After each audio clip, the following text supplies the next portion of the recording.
menurut pendapat ahli terkait mengenai kerugian keuangan negara, kami minta pendapat ahli pengertian yang paling prinsip terkait kerugian keuangan negara. Baik, nanti ya memang boleh. Jadi kerugian negara dalam pasal 1 ayat 22 Undang-Undang 1/2004 merupakan kekurangan uang suatu harga atau barang yang nyata dan pasti sebagai akibat perbuatan menghukum atau kelalaian. Arti dari kekurangan yang nyata itu yang ditulis adalah kekurangan uang suatu harga dan barang itu betul-betul merupakan milik negara didasarkan pada nilai buku laporan uang suatu harga dan barang milik negara dibuktikan dengan dokumennya yang ditulis. Sedangkan arti pasti artinya jumlah itu pasti, jadi harus terukur pasti berdasarkan pada nilai buku, bukan asumsi, prediksi atau imajinasi. Itu yang baik. Apakah menurut ahli kata pasti dan nyata ini yang sering disebut istilah actual loss dalam putusan MK 25/2016 apakah juga termasuk untuk kerugian perekonomian negara? Ya, jadi untuk kedua-duanya yang mulia, jadi putusan MK 25/2016 menyatakan bahwa kata dapat itu tidak lagi mengikat secara hukum, yang artinya bahwa merugikan keuangan negara dan perekonomian negara berdasarkan pada kembali lagi nyata dan pasti. Kedua yang mulia, untuk mengetahui bahwa maksud dari makna nyata dan pasti, maka kita baca di pasal 39 PP 38/2016. Maknanya adalah pada nilai buku, dokumen-dokumen yang dia dinyatakan atau pada nilai nyata yang wajar, sehingga akhirnya tidak dapat yang dia berdasarkan persepsi atau betul-betul berdasarkan nilai buku dan nilai yang dinyatakan. Baik. Lalu mengenai kepastian terhadap adanya unsur ini, menurut pendapat ahli, lembaga atau institusi mana sebenarnya yang berkompeten untuk menyatakan hal demikian? Baik, terima kasih ya Mulia Majelis. Jadi dalam hak penegakan hukum memang yang mulia pasal 10 ayat 1 Undang-Undang 15/2006 tentang BPK mengatur BPK yang berwenang untuk menetapkan dan menilai ada tidaknya kerugian negara. Tapi yang mulia perkembangan ini pasal 20 Undang-Undang 30/2014 mengatur bahwa dalam hal kerugian negara akibat kesalahan administrasi yang tadi yang mulia kita sampaikan, apakah mungkin dalam suatu tindakan saat muncul ada kerugian negara akibat dari penerbitan suatu tindakan administrasi, maka yang mulia pasal 20 ayat 1 menyatakan apabila yang menyatakan menilai dan menghitung kerugian negara tersebut supaya yang mulia dapat dikembalikan selama 10 hari kerja. Nah, berkaitan dengan tindakan-tindakan administrasi keseluruhan berkaitan dengan adanya Undang-Undang Cipta Kerja yang Majelis mungkin belum disosialisasikan. Adanya pasal 314 PP 5/2021 tentang penyelenggaraan kegiatan berusaha berbasis risiko, yang menyatakan yang mulia, kalau di dalam sektor-sektor yang menjadi dasar perizinan itu muncul kerugian negara, maka API harus lebih dahulu untuk menilai dan menghitungnya.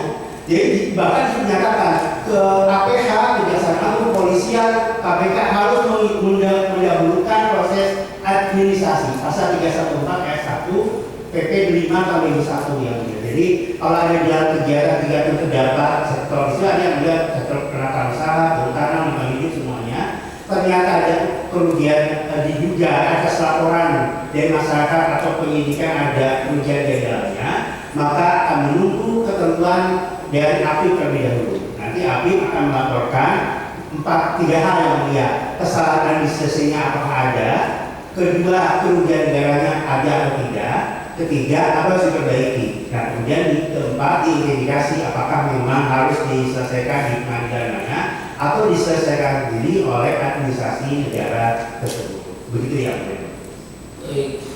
Khusus untuk kerugian perekonomian negara, menurut pendapat ahli, apakah untuk menghitung kerugian perekonomian negara harus berdasarkan standar khusus atau gimana?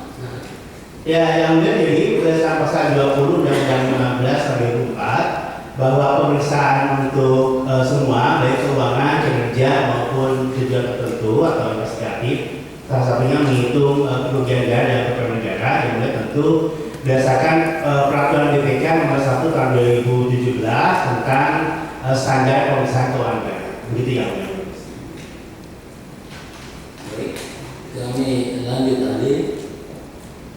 Ada suatu kejadian ini ilustrasi, ada suatu peristiwa hukum. Dalam peristiwa hukum tersebut menyangkut khusus kerugian perekonomian negara, itu ada pihak tertentu menghitung dengan menggunakan standar adanya kerugian rumah tangga, adanya kerugian pelaku usaha, adanya kerugian pemerintah. Apakah dengan cara atau metode penghitungan kerugian perekonomian negara seperti ini apakah tepat atau tidak? Menurut Anda, silakan. Terima kasih yang mulia Majelis. Jadi kalau kita membaca yang mulia penjelasan dari makna merugikan perekonomian negara kan suatu sistem perekonomian yang dijalankan dengan kebijakan pemerintah. Artinya yang mulia kalau saya identifikasi peraturan perundang-undangan akhirnya untuk mengetahui dari segi hukum keuangan publik apa sih makna merugikan perekonomian negara itu. Artinya yang mulia berarti saya identifikasi ternyata tidak bekerjanya pemerintah dalam menjalankan kebijakan ekonomi. Nah, tidak bekerjanya yang mulia dibuktikan dengan apakah pemerintah memang tidak menjalankan di dalam apa kesulitan di dalam APBN kebijakan ekonominya, atau kemudian pemerintah tidak bisa menyampaikan kegiatan makroekonominya sehingga dibuktikan dari pernyataan presiden, oh kami tidak bisa membantu kondisi ini. Nah, kalau tidak bekerjanya itu yang berarti terjadi merugikan perekonomian negara. Dari perhitungannya yang mulia tidak bisa dihitung dari kegiatan masyarakat yang lain. Kalau itu berarti mikro, karena ini kan makro. Jadi dari kebijakan ekonominya, jadi tidak melihat pada segi sektor rumah tangga dan sebagainya. Begitu yang mulia.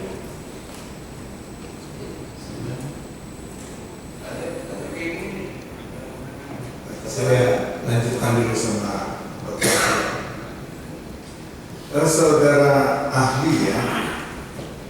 Tadi disampaikan mengenai bagaimana dalam hal menilai atau menghitung kerugian negara, perekonomian negara, ini cara menghitung ini harus ataupun apa yang bisa tidak dinyatakan menghitung sendiri, kemudian hanya formalitas, ya, atau apa langkah yang harus dilakukan untuk menyatakan bahwa ada kerugian perekonomian negara dan perekonomian negara.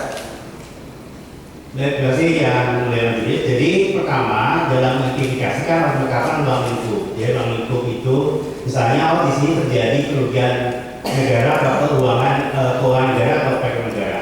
Maka dalam itu ditetapkan dulu yang mulia secara bersama apakah memang identifikasi kriteria dari kerugian negara dan perekonomian negara itu ada demikian. Misalnya yang mulia berkurangnya uang saudara dan negara itu kan harus berdasarkan pada nilai-nilai buku dari yang dimiliki pemerintah.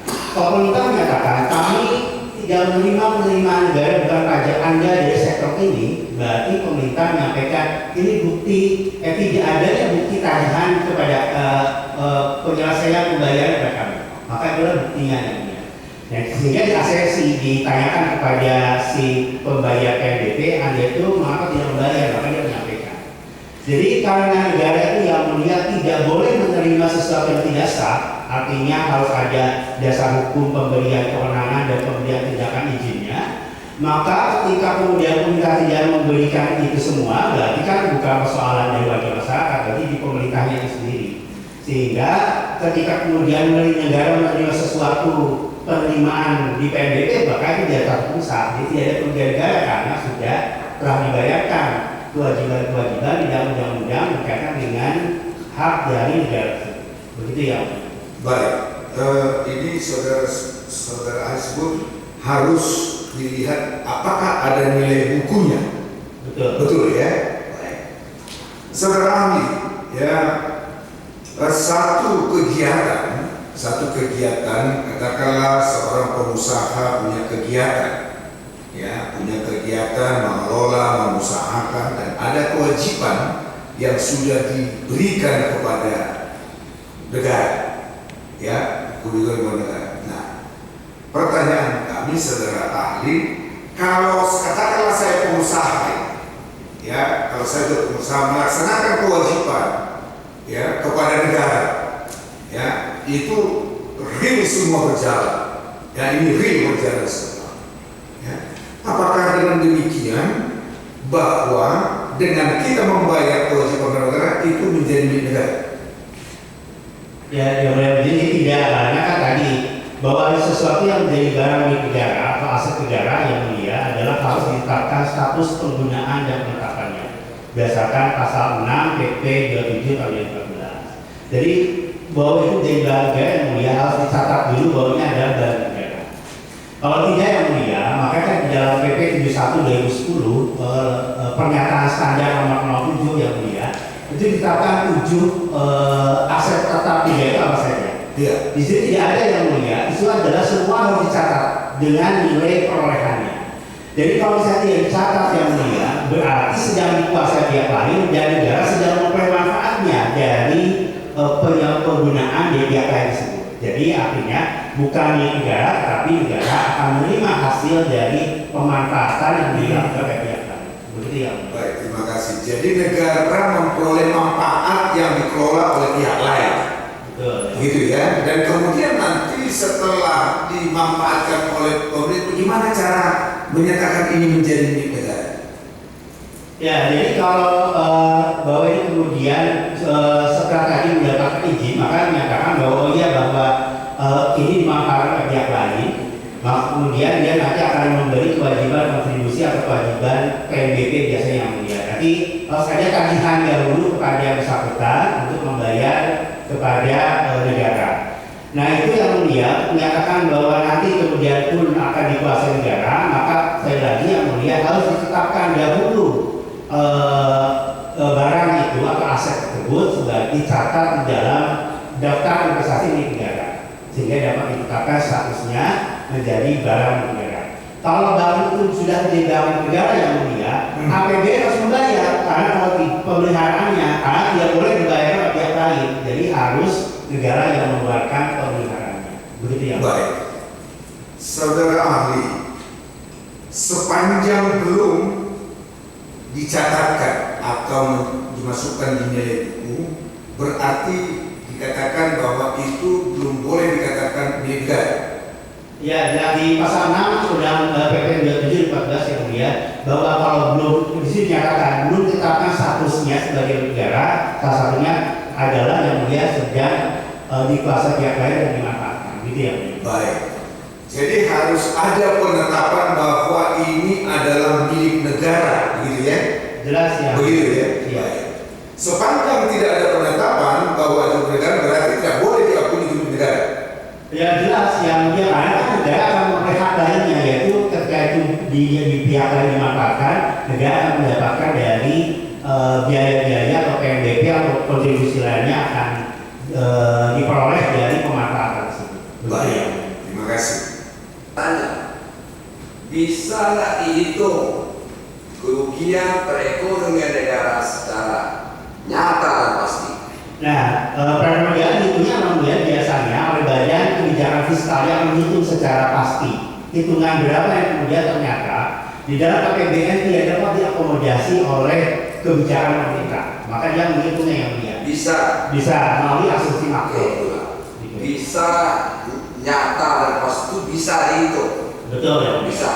Soal perekonomian negara ini bukan kerugian negara, perekonomian negara.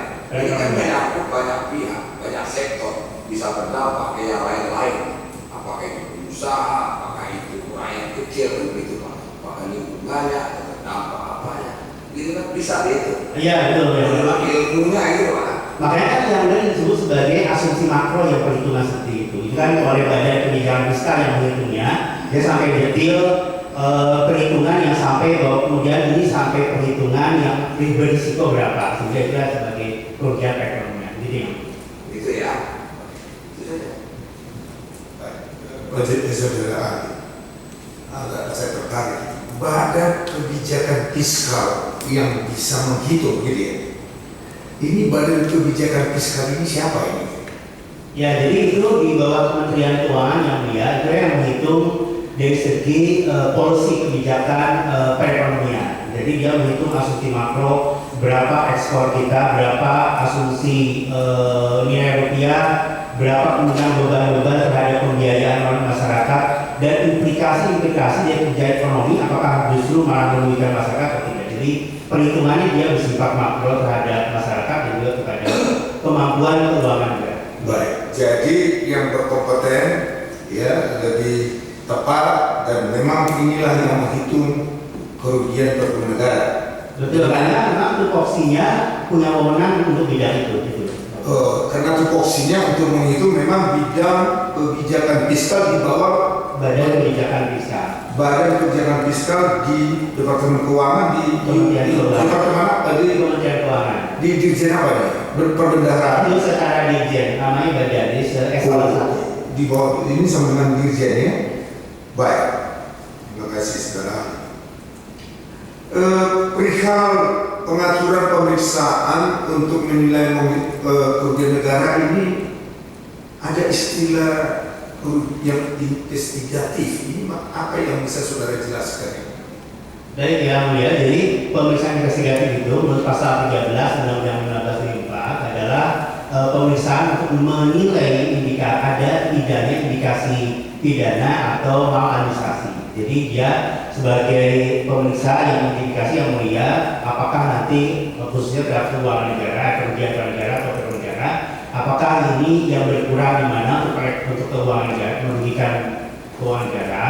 Sedangkan kalau misalnya tidak bekerjanya pemerintah di dalam kebijakan APBN-nya, berarti merugikan perekonomian negara. Jadi itulah alat investigatif menilai seluruhnya yang mulia, sehingga nanti apakah ketika berkurangnya uang berharga atau tidak bekerjanya pemerintah di dalam kebijakan ekonomi akan menyebabkan disebabkan oleh perbuatan mendukung apa? Apakah pidana atau maladministrasi?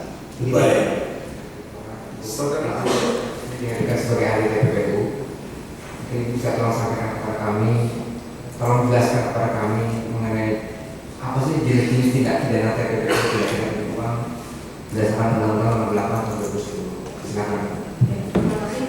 Mohon izin menjawab yang mulia. Jadi dalam Undang-Undang Nomor 8 Tahun 2010 tentang pemberantasan tindak pidana pencucian uang itu secara garis besar dibagi menjadi dua jenis TPPU, yaitu TPPU yang bersifat aktif yang diatur dalam pasal 3 dan pasal 4, dan juga TPPU bersifat pasif sebagaimana diatur dalam pasal 5. Baik. Berkaitan dengan mengenai tindak pidana itu ada yang bersifat aktif sebagaimana diatur dalam pasal 3 dan pasal 4 itu ya. Iya, betul. Baik. Mungkin Ibu bisa menjelaskan kepada kami apa sih unsur-unsur dari pasal 3 dan pasal 4 Undang-Undang TPPU. Ya, terima kasih. Mohon izin menjelaskan yang mulia.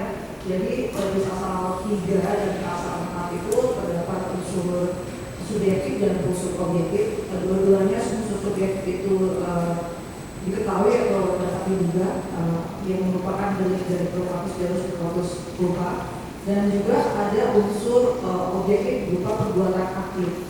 Di dalam pasal 3 dan pasal 4 ini sebenarnya norma yang ada di pasal 4 itu semuanya terdapat juga di dalam pasal 3. Cuma unsur objektif yang sifatnya aktif di pasal 3 itu dijelaskan satu persatu apa yang dimaksud dengan unsur objektif aktif tersebut.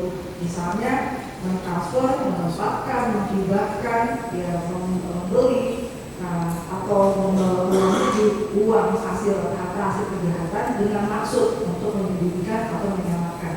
Nah, bedanya antara pasal 3 dan pasal 4, di pasal 3 itu ada satu unsur tambahan yang merupakan dasar dari konsep pasal atau kesengajaan dengan akibat, yaitu unsur dengan maksud untuk menyelamatkan atau menyembunyikan.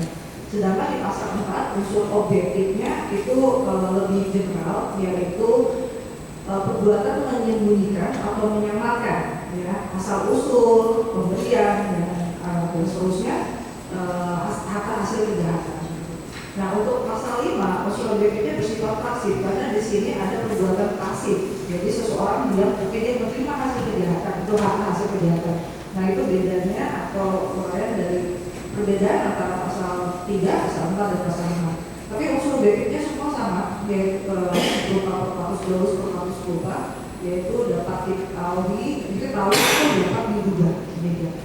Baik, artinya bahwa di pasal 3 di pasal itu ada unsur yang diketahui atau patut diduganya. Baik, apakah unsur tersebut harus ada unsur kesengajaan seperti yang dimaksud? Bagaimana Pak? Terima kasih, mohon izin. Jadi sebagai konsekuensi dari delik propertus lulus, propertus kulpa, maka diketahui itu tentunya harus ada kesengajaan dalam mengamalkan. Diketahui apa? Diketahui bahwa harta itu adalah hasil kejahatan. Lalu kemudian dapat diduga ini setidak-tidaknya ada penilaian bahwa memang ini adalah harta hasil kejahatan. Nah, dapat diduga dan diketahui ini adalah satu kesatuan yang tidak bisa dipisahkan karena konsekuensi dari propertus lulus, propertus kulpa tersebut. Jadi walaupun ada atau diketahui atau dapat diduga, tapi dapat diduga di sini tetap harus mengacu kepada penjelasan pasal 5. Jadi tetap ada niat pengetahuan dan keinginan dari si pelaku bahwa dia melakukan perbuatan objektif berupa transfer, penyitaan atau menyembunyikan atau menyamakan tersebut, itu ada pengetahuan atau setidaknya keinginan yang tercermin dari si pelaku ini pada saat melakukan subjektif itu bahwa itu adalah hasil kejahatan dan tujuannya adalah untuk menyamakan atau menyembunyikan hasil kejahatan. Baik, bagaimana cara membuktikan bahwa mengetahui atau diduganya itu apabila perbuatan tersebut sudah dilalui menurut Anda? Maksudnya dilalui, mohon dijelas. Ya, jadi artinya ada seorang pengusaha dia telah melakukan usahanya dengan melakukan permohonan izin dan kemudian diketahui ternyata bahwa ada satu izin yang harus dipenuhi dan harus hanya izin pelaksanaan hutan. Dan bagaimana cara membuktikan unsur kesengajaan tersebut? Ya, jadi di sini kesengajaan itu harus ada pengetahuan, ya, dengan pengetahuan dan kehendak. Kehendaknya apa? Pengetahuan bahwa memang itu adalah misalnya dalam kasus yang disebutkan tadi adalah itu izin yang tidak sah. Bahwa kenapa dia mengetahui? Karena mungkin persyaratannya memang tidak dilakukan dan penuhi seluruhnya, misalnya. Atau mungkin dia mendapatkan izin itu tidak sesuai prosedur, misalnya ada suap dan seterusnya. Jadi itu ada pengetahuan di situ. Setidak-tidaknya ada keinginan atau dapat menduga menilai bahwa memang ini ada perbuatan yang tidak sah. Itu kan bagian dari saya ya, bahwa dia menyiasati perbuatannya, akibat perbuatannya, dan dia mengetahui bahwa perbuatan itu melanggar ketentuan. Nah, itu yang harus diketahui oleh dirinya, kecuali ada kesesatan fakta. Jadi artinya kalau seandainya memang ada terjadi permasalahan mengenai tumpang tindih antara peraturan pemerintah dengan daerah, artinya hal itu termasuk dalam unsur yang dikatakan atau patut diduganya. Ya, terima kasih. Mohon izin menjelaskan. Jadi dalam hal ini, apakah semua orang itu masyarakat, warga masyarakat harus mengetahui bagaimana prosedur suatu izin itu dikeluarkan? Ya, apakah dia itu namanya kan ada sesuatu yang disebut dengan ini sesat atau sesat hukum sih, dengan kemudian dia yang tidak tahu. Orang yang kemudian dia ada di pemerintahan, ya mungkin secara subjektif dia tahu gitu loh bahwa ini ada suatu peraturan yang melanggar hukum, jadi mengetahui itu. Tetapi sebagai warga masyarakat yang kemudian dia mengatur izin tersebut kepada institusi atau instansi yang berwenang, kemudian telah membayar pajak misalnya dan telah memenuhi persyaratan-persyaratan, nah itu kemudian menurut saya tidak ada pengetahuan atau setidaknya keinginan ya untuk mengetahui bahwa itu perbuatan melawan hukum. Izin beralih. Ini kaitannya dengan tindak pidana pencucian uang. TPPU Undang-Undang Nomor 15 Tahun 2012 pertama itu. Dan kemudian Nomor 8 2010 yang terakhir kan. Ini dalam rentang waktu yang baru mencapai 10 tahun sudah diganti lagi undang-undangnya. Ya, apa kelemahannya? sekali diganti lagi atau gimana? Ini orang akademik perlu saya tanya ini soal ini. Silakan, Bu.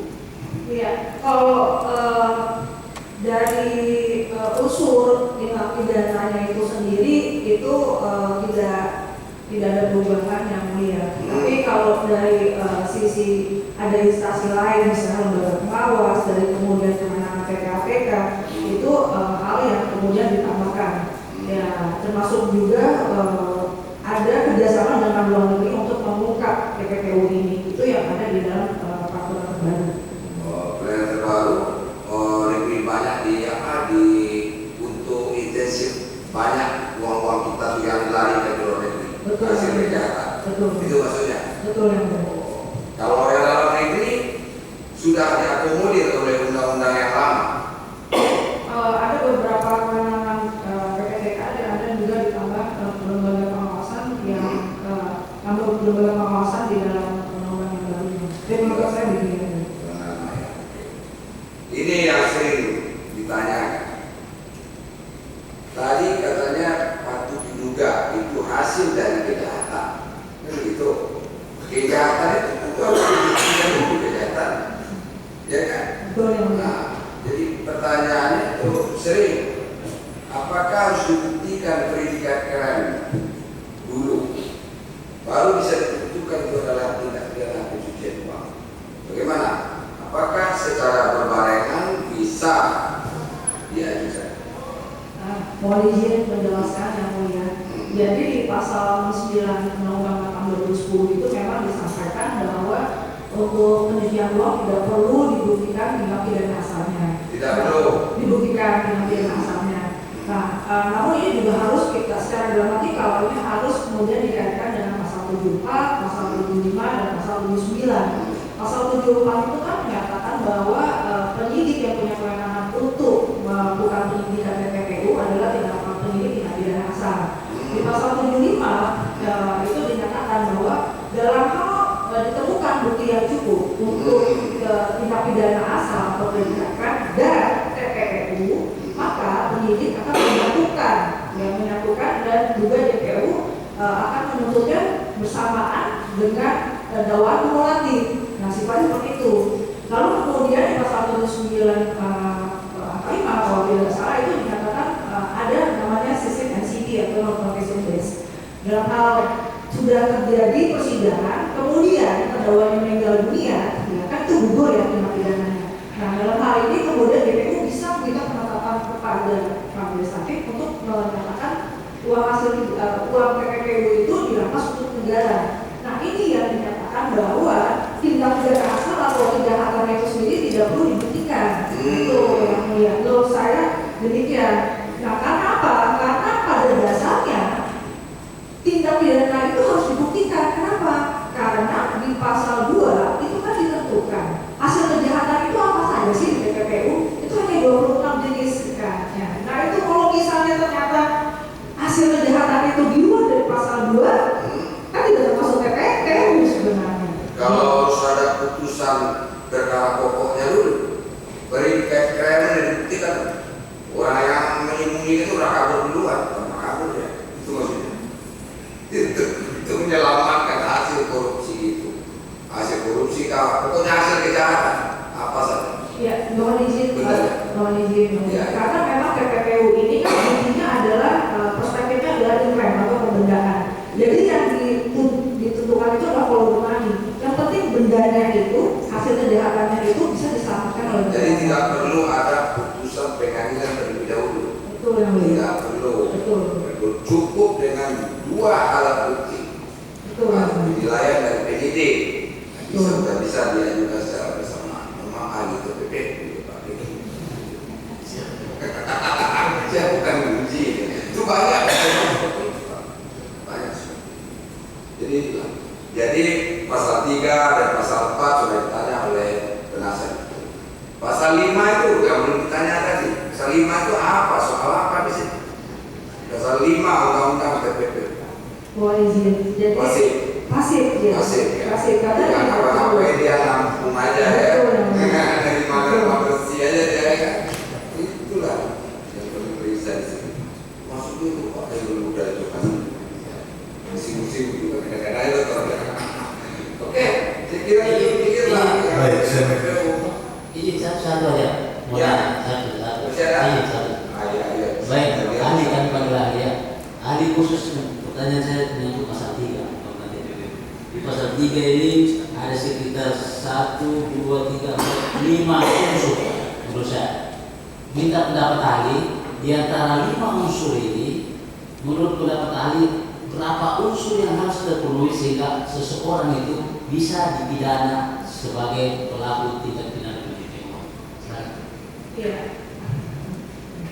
Mohon izin menjelaskan. Jadi saya pada dasarnya suatu delik itu ada unsur objektif, ada unsur subjektif. Unsur objektif dan unsur subjektif harus terpenuhi. Tetapi dalam pasal 3 dan pasal 4 juga itu unsur objektifnya ada yang bersifat alternatif. Alternatifnya itu diketahui dengan ada kata atau koma. Dan di dalam hal ini maka salah satu unsur objektifnya saya terpenuhi sudah cukup. Yang pasti unsur-unsur yang lain harus terpenuhi. Objektifnya unsur objektifnya sifatnya alternatif, tetapi unsur subjektif harus semua terpenuhi. Harus terpenuhi. Terima kasih. baik, ahli ya. Tadi saya gambarkan tadi ya ada satu masalah yang mungkin saudara ahli sudah memahami dan bisa menerima narasi yang kami sampaikan tadi ya. Ya, ada pertanyaan saya saudara ahli sesuai dengan narasi yang kami sampaikan tadi.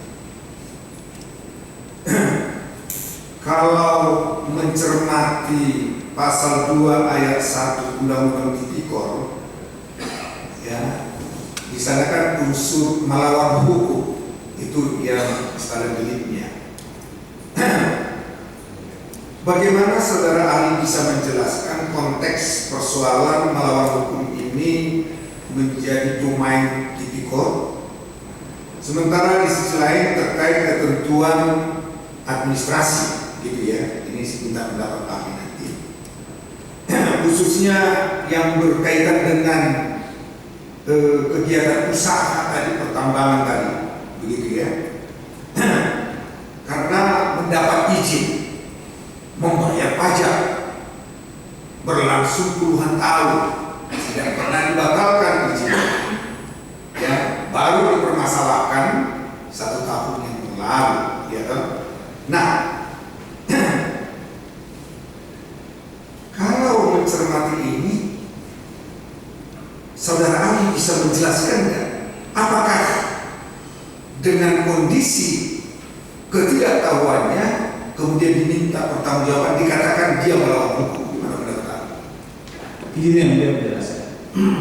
Pertama, unsur melawan hukum ini tidak boleh dilepaskan dari unsur-unsur yang lain di dalam memberi maknanya dan menerapkannya. Ya. Jadi jangan terlepas seolah-olah melawan hukum sendiri. Ini saya kira satu hal yang tidak tepat. Jadi harus dibaca secara utuh, secara melawan hukum memperkaya diri sendiri, orang lain, atau suatu korporasi yang merugikan keuangan negara atau perekonomian negara.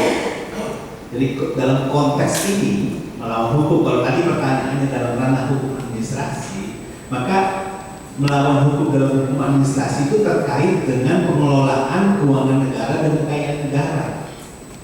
Jadi tidak dalam pengertian melanggar peraturan perundang-undangan administrasi secara umum. Saya menafsirkan secara restriktif berkenaan dengan hal ini karena melawan hukum di sini memang kalau secara umum artinya bertentangan dengan peraturan perundangan secara umum, unlawfully bertentangan dengan peraturan perundangan. Tapi kalau kita hubungkan bahwa melawan hukum ini menjadi sebuah strategi modus untuk memperkaya diri, yang nanti ujungnya akibatnya adalah kerugian keuangan negara dan perekonomian negara, maka yang dimaksud dengan melawan hukum dalam konteks hukum administrasi, bertentangan dengan hukum administrasi ini adalah terkait dengan pengelolaan keuangan negara, baik keuangan negara yang dipisahkan maupun yang tidak dipisahkan, APBD maupun yang dipisahkan, dan pengelolaan perekonomian negara. Dari ahli administrasi negara sudah menjelaskan terkait dengan perekonomian negara yang dimaksud dalam hal ini. Jadi tidak semua pelanggaran norma hukum administrasi dalam konteks pasal 2 Undang-Undang Korupsi ini adalah melawan hukum. Melawan hukum dalam pengertian pasal 2. Hanya pelanggaran hukum administrasi yang berhubungan dengan pengelolaan keuangan negara. Jadi misalnya dalam pengadaan barang jasa, pengelolaan keuangan negara, di situ anggaran negara, ada perbuatan tindakan yang bertentangan dengan prosedur yang ditentukan dalam peraturan undang-undang itu. Nah, inilah yang baru dikatakan melawan hukum di dalam konteks pasal 2. Jadi tidak sekedar ada perbuatan yang melanggar misalnya undang-undang perkebunan atau undang-undang kehutanan lalu kemudian bisa ditarik ke dalam ranah melawan hukum dan tindak pidana korupsi. Nah, jadi ini saya mau konfirmasi saudara ahli. Saudara menyebut tadi di dalam hukum administrasi tadi ada ketentuan katakanlah ya pelanggaran yang dilakukan seseorang ya memasuki katakanlah pemampatan kawasan hutan, begitu ya. Nah, kemudian saudara katakan memasuki kawasan hutan itu bisa dilihat tindakan administrasi, gitu ya, administrasi. Nah, sekarang saya mau tanya saudara, kalau mencermati keterangan ahli tadi menyatakan dilihat dari tindakan administrasi juga bisa, lantas ya kalau seseorang ya yang dikatakan melakukan suatu pelanggaran administrasi, ya ini kan sudah konkret ketentuannya administrasi, yang ketentuan administrasi ya. Kemudian dikatakan bahwa pelanggaran itu merupakan perbuatan melawan hukum pasal 1 ayat 2 pasal 2 ayat 1. Bagaimana Pak? Iya, tidak setiap pelanggaran norma hukum administrasi adalah perbuatan melawan hukum dalam tindak pidana korupsi. Sekali lagi saya tegaskan, tidak semua pelanggaran norma hukum administrasi atau melanggar hukum administrasi adalah perbuatan melawan hukum dalam tindak pidana korupsi.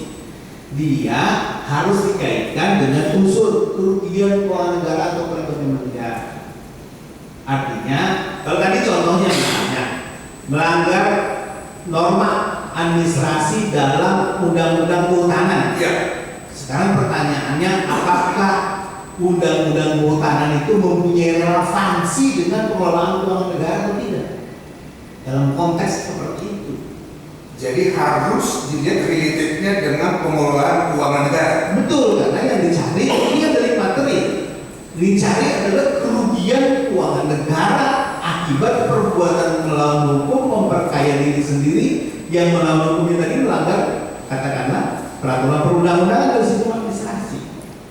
Jadi pertanyaan pokoknya harus ditanyakan kepada ahli keuangan negara, apakah melanggar undang-undang kehutanan sebagai bentuk pelanggaran norma hukum administrasi itu akan berakibat pada kerugian keuangan negara atau tidak?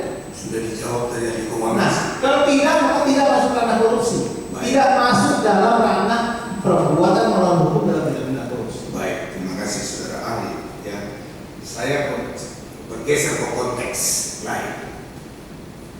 Saudara ahli ya, katakanlah seperti ini ya. Seseorang pemegang saham dalam satu usaha, ya. Kemudian katakanlah dia terkait diduga melakukan tindak pidana korupsi, gitu ya. Nah, dikarenakan apa? Dikarenakan dikatakan dia memampakkan katakanlah kawasan hutan, ya. Nah, sementara beliau ini ya hanya pemegang saham, tidak pernah melakukan mengurus, mengelola perusahaan, ya, mengelola perusahaan, malahan pengurusan izin, ya, pengurusan izin juga bukan menjadi kewenangan dari pemegang saham ini, ya, bukan kewenangan. Lantas setelah timbul permasalahan dugaan tindak pidana korupsi, ya, pemegang saham ini dinyatakan atau diduga telah melakukan perbuatan melawan hukum pemegang saham. Nah, dalam konteks ini, apakah saudara ahli bisa menjelaskan penempatan kepada pemegang saham ini dikategorikan dikualifikasi melanggar pasal 2 ayat 1 Undang-Undang Tipikor? Bagaimana pendapat ahli dengan penempatan ataupun menetapkan statusnya sebagai katakanlah tersangka maupun terdakwa? Ya, saya kira ini relevansinya terkait dengan subjek delik dalam pasal 2 ayat 1 dan pasal 3. Gitu ya. Undang-Undang Tipikor. Subjek deliknya setiap orang, yang artinya orang perseorangan atau korporasi. Jadi pertama-tama harus dibedakan, ini perbuatan dalam ranah orang pribadi atau perbuatan dalam corporate action, dalam ranah korporasi. Jadi kalau tadi saudara penasihat hukum menyebut soal pemegang saham, soal perusahaan mengurus izin dan seterusnya, jelas ini dalam konteksnya adalah pertanggungjawaban korporasi. Nah, kalau pertanggungjawaban korporasi dimintakan pertanggungjawaban pada pengurus atau korporasinya dan atau pada korporasinya. Jadi tinggal dicari apakah pemegang saham itu masuk kategori pengurus korporasi atau tidak. Tentu tunduk kepada undang-undang PT kalau bentuknya PT kan gitu. Kalau dia tidak termasuk korporasi maka error in persona. Error in persona ya. Satu hal, tadi Adi menyatakan kalau tidak ada audit BPK maka itu bukan kerugian negara. Betul. Bagaimana sebetulnya? Karena ada badan-badan lain juga melakukan audit seperti BPKP, kemudian juga putusan Mahkamah Konstitusi yang membenarkan badan-badan lain yang juga diberikan kewenangan untuk melakukan audit. Bagaimana Pak Adi? Begini ya Mulia, kalau kita mengacu kepada putusan Mahkamah Konstitusi, perdebatan soal apakah auditor lain selain BPK dapat menghitung kerugian keuangan negara itu timbul karena ada kata dapat. Dapat menimbulkan kerugian keuangan negara. Di situ timbul perdebatan. Sebenarnya apa sih yang maksudnya dapat? Dapat itu maksudnya bisa dihitung termasuk diantaranya dengan ahli, oleh dengan instansi lain, bahkan boleh dihitung sendiri begitu kata MK. Tetapi sekarang kata dapat ini sudah dihapus. Jadi menurut saya dengan dihapusnya kata dapat ini taksiran itu tidak lagi boleh digunakan. Terlebih lagi juga MK sendiri yang menegaskan bahwa boleh menghitung siapa saja, tetapi menyatakan adanya kerugian keuangan negara, mendeklar adanya kerugian negara menjadi kewenangan BPK. Dan itu juga diikuti oleh surat edaran Mahkamah Agung. Jadi dari sisi itu saya berkesimpulan undang-undang BPK sendiri menentukan kewenangan menetapkan kerugian keuangan negara ada pada BPK. Putusan Mahkamah Konstitusi yang terakhir yang menghapus kata dapat itu menunjukkan bahwa kerugian keuangan negara itu harus nyata dan pasti sehingga tidak lagi potensi kerugian yang semula ditafsirkan bisa dihitung oleh ahli, oleh sendiri, oleh KPK atau oleh instansi lain seperti BPKP, dan juga peraturan surat edaran Mahkamah Agung, putusan Kamar Pidana berkenaan dengan penentukan kerugian keuangan negara ini menjadi kewenangan BPK. Menurut pendapat saya, untuk bisa memastikan bahwa pengertian kerugian keuangan negara yang nyata dan pasti jumlahnya itu benar-benar bisa dipercaya, maka auditor negara yang nama BPK lah yang kemudian diberi wewenang mengenai hal itu. Gitu ya. Tapi di dalam praktek BPKP pun melakukan audit dan hasilnya juga disampaikan, termasuk di persidangan perkara korupsi. Itu tidak bisa dipungkiri ya. Betul ya, Mulia. Artinya sejauh kalau menurut pendapat saya sejauh dia menghitung BPKP, APIP menghitung, menurut saya itu menjadi sejauh batas kewenangannya mungkin saja. Tapi hasil perhitungannya itu mungkin boleh jadi akuntan publik juga bisa menghitung. Yang ngerti matematika sedikit bisa menghitung. Rata-rata orang masuk proses hukum seperti saya tidak bisa menghitung. Maka di bawah eksekutif ini. Betul ya, Mulia. Yang penting kemudian yang menyatakan itu hasil perhitungan itu sebagai kerugian negara siapa? Nah, dalam teori tentang dua hal yang dijadikan ukuran, yaitu berkenaan dengan kapasiti dan kompetensi. Kapasiti, kemampuan untuk menghitung, ya bisa siapa saja, akuntan publik bisa, alur ekonomi di kampus mungkin bisa, BPKB bisa, aktif pada umumnya bisa, secara kompetensial, secara kapasitas. Tetapi kompetensi ada pada BPK. Jadi dua ini sebagai dua sisi mata uang. Jadi harus dia mempunyai kemampuan untuk menghitung, tetapi juga mempunyai kewenangan untuk menetapkan, sehingga pembuktiannya sahih untuk membuktikan adanya kerugian keuangan negara dalam hal ini.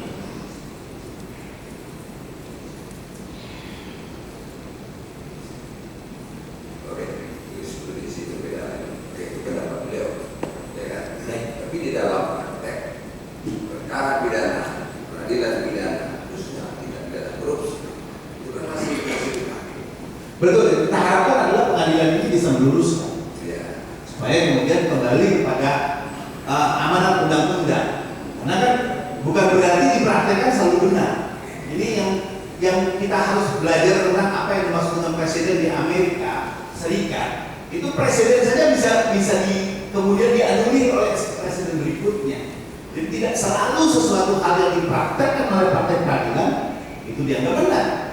Oleh karena itu, karena kita hukum kita berbasis pada undang-undang, maka kemudian bagaimana menuntun praktek peradilan ini sehingga sesuai dengan hukum sebagaimana yang ditentukan, ya tentu kita kembali pada undang-undang. Jadi kalau dalam hemat saya, sekali lagi, setiap hakim punya kewajiban untuk mengembalikan hukum itu kepada apa yang menjadi maksud pembentuk undang-undang dalam hal ini. Itu yang disebut dengan judicial activism. Judicial activism secara filosofis adalah upaya peradilan termasuk pengadilan untuk mewujudkan apa yang dimaui oleh pembentuk undang-undang sebagai representasi rakyat yang hukum. Saya kira itu yang Itu ya, itu ujungnya hakim juga. kita harapkan Saya mengatakan bahwa pada intinya terkait dengan RT RW ya itu menggagalkan atau menggugurkan TGHK. Nah, saudara mengatakan bahwa terkait dengan kawasan hutan itu berpedoman seharusnya kepada RT RW seperti itu. Tadi saya jelaskan mengenai TGHK itu adalah solusi sementara untuk itu sudah jelaskan, saya sudah paham itu. Itu. Nah, apakah ya tadi sudah mengatakan bahwa terkait dengan undang-undang RT RW dengan adanya undang-undang RT RW bahwa TGHK itu otomatis gugur atau tidak berlaku. Kemudian yang saya tanyakan, apakah dengan RT RW ini untuk penentuan kawasan hutan, ya, kemudian dengan adanya undang-undang RT RW itu berpedoman kepada hal itu?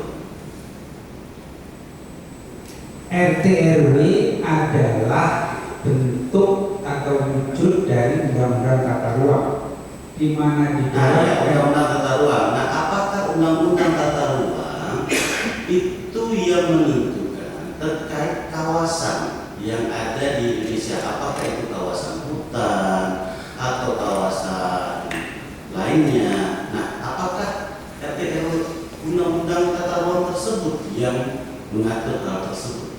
Undang-undang tata ruang membagi ruang Indonesia ini menjadi ruang yang disebut kawasan lindung dan kawasan budidaya. Nah, itu terjadi misalnya seperti ini.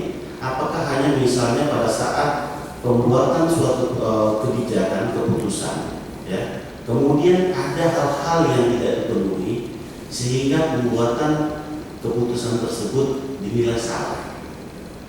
Nah, bagaimana pada saat keputusan itu sudah diketahui bahwa ada hal yang salah, namun tetap sengaja dibuat dan kemudian mengakibatkan adanya kerugian keuangan negara. Nah, pada saat kesalahan tersebut terjadi, bagaimana? Apakah ini masih menurut ahli masih masuk dalam lingkup APL ini? Ini biasanya di dalam satu keputusan izin itu ada escape clause. Apabila di kemudian hari terdapat kekeliruan, kan itu biasanya akan diperbaiki sebagai mestinya. Anda sakit? Ya, Kalau memang ternyata ada kekeliruan, itu katakan yuridis berlakulah di situ asas contrarius actus. Siapa yang menerbitkan dia pula yang tahu. Dari sisi hukum asasi, nah dari sisi hukum administrasi hanya bisa dijangkau seperti itu. oh iya, Jadi pada saat memang ada kekeliruan, ditemukan kekeliruan, maka bisa diubah. Kalau misalnya ada cacat, maka itu bisa dicabut. cabut. Nah, pertanyaan saya kan berbeda dari kondisinya. Pada saat di sana ada perbuatan kesengajaan, ya misalnya dalam hal ini kalau dikatakan oleh ahli Bu Flora tadi bahwa ada kesengajaan, ada will and written, ada perbuatan melawan hukum dalam penerbitan tersebut, dan kemudian ada akibatnya yang mengakibatkan bahwa ada kerugian keuangan negara. Nah, pada saat itu terjadi, bagaimana? Nah sekarang kan Masih lingkup itu? bukan, harus diverifikasi dulu. Karena gini, Ya, kalau verifikasi itu ranahnya kita lihat. Yang saya tanyakan pada saat ini kita bukan menilai apakah ini yang ilustrasi yang saya sampaikan ini benar atau tidak, tetapi yang saya tanyakan pada saat ilustrasi yang seperti ini, ya. Jadi tolong buat juga ahli dalam kondisi yang seperti ini. iya. Ya. Nah, pada saat kondisi seperti ini, bagaimana?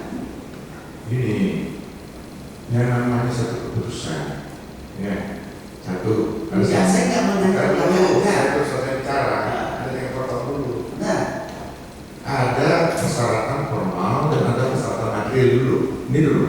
iya. Persyaratan material antara lain tidak boleh mengandung kekurangan yuridis. Apa yang maksud dengan kekurangan yuridis? Di situ ada tekanan. Dua, ada suap, Oke. mengkopi, ada kekeliruan atau kehilafan. Kalau memang di kemudian hari ternyata ada kekurangan yuridis, itu saja mempunyai suatu akibat hukum yang berbeda. Oh, seperti itu. Jadi tinggal kami lah misalnya menunjukkan hal itu, membuktikan hal itu. Silakan. Oh, terima kasih, sangat membantu. Ali, Pak Wali Kuda. Artinya hari ini kita nggak hanya tentang. Nah, saudara Ali, tadi Ali mengatakan, ya, seperti yang sudah saya kutip di awal tadi, bahwa suatu perbuatan melawan hukum, ya. Jadi dikatakan bahwa pada saat perbuatan melawan hukum atau perbuatan melawan hukum dalam berbagai aspek atau undang-undang dan peraturan lain, banyak. Ada ancestral law, ada perbuatan yang dilarang oleh berbagai macam peraturan-peraturan. Pada saat kita berbicara melawan hukum, katakan tadi bahwa ini sudah masuk dalam lingkup melawan hukum, ya. Nah, kemudian apa yang membedakannya pada saat kita membawa ini kepada ranah korupsi? Iya, tadi sudah saya jelaskan. Unsur melawan hukum di dalam tindak pidana korupsi itu jangan dilepas dari unsur lain. Yang terpenting adalah unsur merugikan keuangan negara atau ekonomi negara. Karena undang-undang korupsi itu dalam bahasa saya Special Purposes Act, undang-undang dengan tujuan khusus. Tadi beliau sudah menjelaskan, Pak Dede Panca sudah menjelaskan. Jadi undang-undang ini dibuat untuk tujuan yang khusus terkait pasal 2 pasal 3 untuk mengamankan keuangan negara dan perekonomian negara. Oleh karena itu perbuatan melawan hukum tadi, unsur melawan hukum itu harus dikaitkan dalam konteks itu. Ini yang membedakan dengan melawan hukum di dalam tindak pidana yang lain. Misalnya penggelapan kan melawan hukum juga kan, sengaja melawan hukum, memiliki barang orang lain, ya tentu tidak konteks ini kan gitu loh, tidak konteks melawan hukum dalam pengertian umum seperti itu, karena harus ditafsirkan dalam kaitannya dengan bagian inti yang utama dari pasal 2 pasal 3 itu, yaitu kerugian keuangan negara. Nah, apakah delik kerugian keuangan negara ini hanya ada dalam tindak pidana korupsi atau bisa dibawa ke dalam delik lainnya? Sepengetahuan saya ada di dalam tindak pidana korupsi. Hanya di sana. Jadi itulah yang membedakan unsurnya. Pada saat ada kerugian keuangan negara, maka itulah yang membedakan dengan spesifikasikan dia bahwa ini adalah tindak pidana korupsi. Betul. Itulah spesialitasnya. Betul. Pertanyaannya kepada penasihat hukum Surya Rahmadi, masih ada yang mau didengar? Sementara ini kami cukupkan majelis. Cukup. Dari penasihat hukum Raja Tamsir, Kami juga cukup ya. cukup. Orang yang cukup di sini aja. Karena kami hanya DPR. Ada lagi? Oke, nggak ada lagi Pak? Cukup majelis. Sudah. Supaya Rudi, ya, supaya Rudi tenang majelis. Kalau begitu hari Senin kita pemeriksaan berkala. Oke? Di mana? Pak Surya Darmadi hari Senin. Bapak siapkan fisik.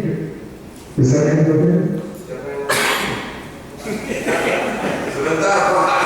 Saya ngomong Pak Surya Darmadi dulu ya. Siapkan fisik kesehatannya. Hari Senin kami akan tanya Bapak. Ya. Boleh nggak yang mulia saya kasih sedikit garis besar DPPU? Oh nanti Pak, nanti nanti fisiknya nanti loyo. Juga dari pagi sudah. Ya belum. Ini kan kalah-kalah nanti tiba-tiba. Ya, Senin ya.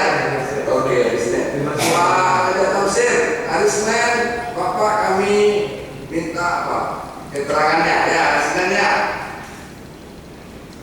Hari Senin tanggal berapa ini Pak? Tanggal 30. Pak Raja Tamsir akan kami dengar keterangannya di persidangan ya. Siap kamu lihat enggak? Benar itu yang ngomongin. Kalau dari gerak mulutnya itu ya kayak siap kamu lihat.